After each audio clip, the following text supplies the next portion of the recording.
अस्सलाम वालेकुम। I am Sana vlog channel Pakistan से। उम्मीद है आप सब खैरियत से होंगे। अल्लाह पाक आप सबको अपने सामान में रखे। मुझे भी अपनी दुआओं में याद रखिएगा। मुझे लाइक और सब्सक्राइब करते जाइएगा। आज का मेरा टॉपिक है, दोनों देवरानियों को अपनी मैके जाना था तो फैसल ने क्या हरकत की। रात को जब हम खाना खा के ऊपर आए तो थोड़ी देर हम बैठे तो ताहिर भाई की कॉल आ गई देर में। फैसल ताहिर भाई से बात करने लगे कि कल सुबह दोनों देवरों को उनके ससुराल जाना है और ताहिर भाई की बाइक ख़राब हो गई है, तो फिर ये कि फैसल लेके चलें। खैर फैसल बात करते करते बाहर की तरफ निकल गए।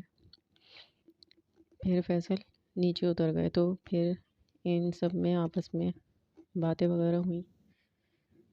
थोड़ी देर के बाद फिर फैसल ऊपर आए और आपस में इनकी क्या मीटिंग हुई मुझे इस बारे में नहीं बताया फैसल ने।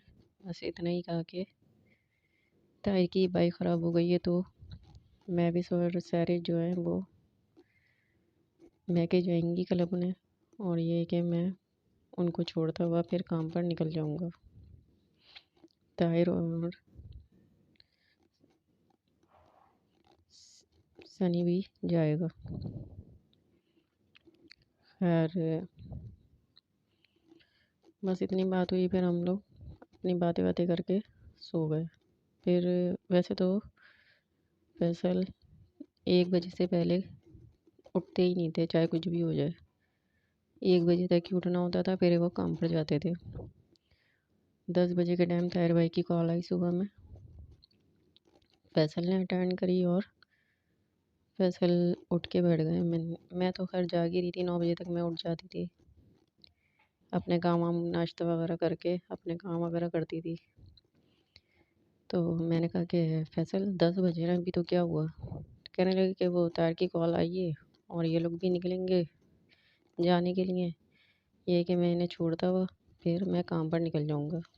मैंने कहा आप तो 1 बजे तक जाते हैं काम पर, आप अगर अभी छोड़ भी देंगे तो आप इतनी जल्दी काम पर चले जाएंगे। तो कहने लगे हाँ वो मुझे थोड़ा काम है, मैं इनको छोड़ के फिर वो काम करके फिर काम पर 1 बजे तक निकल जाऊंगा। मैंने कहा अच्छा चलें ठीक है। फिर ये कि फैसल तैयार वगैरह होने लगे।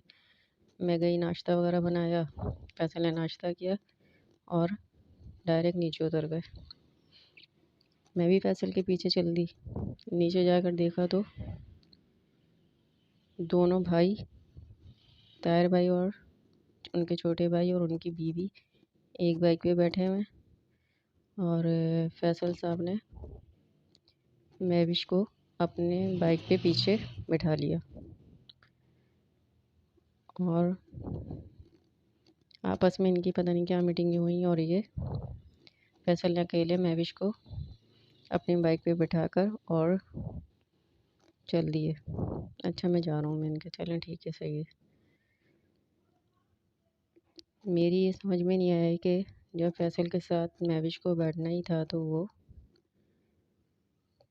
फैसल बैठते, फिर अपने हस्बैंड के साथ बैठती और फिर पीछे खुद बैठती।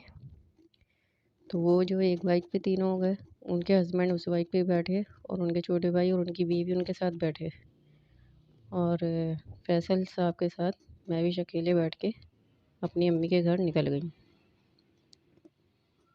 ये देख के तो मुझे बहुत गुस्सा आया। उनके ये क्या हरकत करी है इन्होंने। जब बैठना ही था तो पहले फैसल बैठते, फिर उनके मियाँ बैठते और फिर वो महविश बैठती पीछे। असल तरीका तो ये होता जाने का। ये अकेले महविश को लेके क्यों चले गए, वो अपने हस्बैंड के साथ नहीं गई। मुझे इस बात पे बड़ी गुस्सा आया। खैर फैसल चले गए। फिर सारा दिन ना ही मैंने फैसल को कॉल करी और ना ही फैसल ने मुझे कॉल करी। मुझे तो गुस्सा ही इतना चढ़ा हुआ था कि ये हुआ तो हुआ क्या है। फैसल कैसे सिर्फ महविश को अपने साथ बिठाकर ले गए उसके मैके। ये तो कोई तुक ही नहीं बनता। अकेले कैसे महविश और फैसल चले गए? जेठ और देवरानी का ऐसा कौन सा रिश्ता है जो ये लोग इतनी दीदा दिलेरी से निभा रहे हैं कि कोई इनको बोलने टोकने वाला ही नहीं है।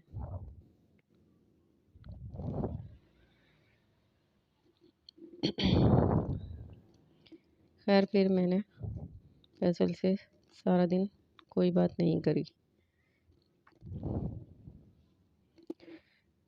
किसी का होकर दोबारा ना आना मेरी तरफ, किसी का होकर दोबारा ना आना मेरी तरफ।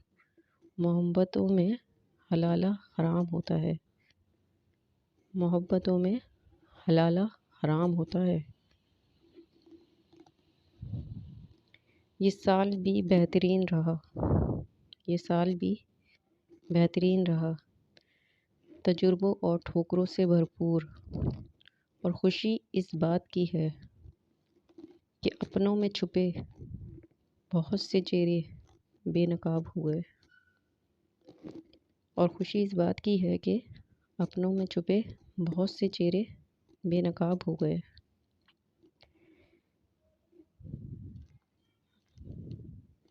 मैंने कहा ज़रा झूठ तो बोलो, मैंने कहा ज़रा झूठ तो बोलो।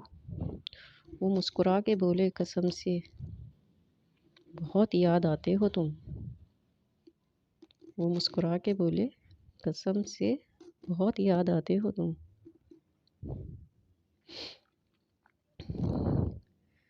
अपना बहुत ज़्यादा ख्याल रखिएगा, मुझे भी अपनी दुआओं में याद रखिएगा।